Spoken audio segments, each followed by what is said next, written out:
Posible daw po na paglihis ni Bagyong Marce o Cone of Uncertainty, pinaghahanda na po yan ng NDRRMC. Kaugnayan, kuha pa tayo ng detalye sa pag-uulat ni Bombo Kelly Cordero.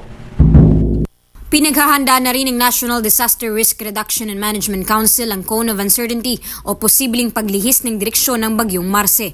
Sa isinagawang preparedness meeting ng NDRRMC o National Disaster Risk Reduction and Management Council, kasama ang ilang ahensya ng gobyerno gaya na lamang ng DENR, DILG, AFP, DSWD at DOST, sinabi ni Department of National Defense Secretary Gilberto Teodoro Jr.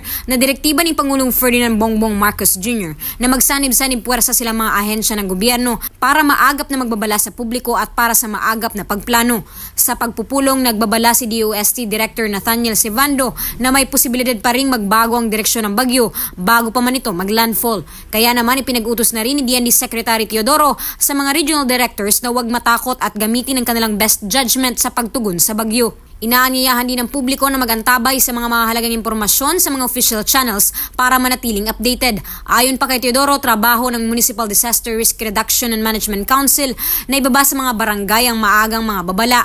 Kaya naman inaatasan umano ng DILG ang mga municipal mayors at disaster risk reduction officers na mag-enforce ng forced evacuation sa mga lugar na mahihirapang mapasok ng rescue team. At sa mga lugar na maaari at may pag-e-evacuatean ang ating mga tao, ire-require po ng DILG at ng DSWD na bumuhay na mga evacuation centers ang ating mga punong bayan upang sa ganon, camp management ang mangyayari sa DSWD, magiging maayos ang pagbigay ng tulong sa ating mga kababayan sa tamang paraan, sa ligtas na paraan, sa paraan na hindi magkakasakit ang ating mga kababayan.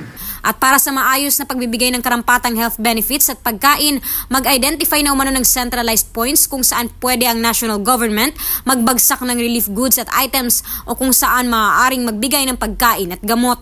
Panawagan din na iwanang libre ang mga kalsada para sa maluwag na pagpapadala ng mga relief goods. Para sa Bombo Network News, Bombo Kelly Cordero nag-uulat para sa #1 in most trusted radio network in the country, Bombo Radio Philippines. Basta Radio, Bombo!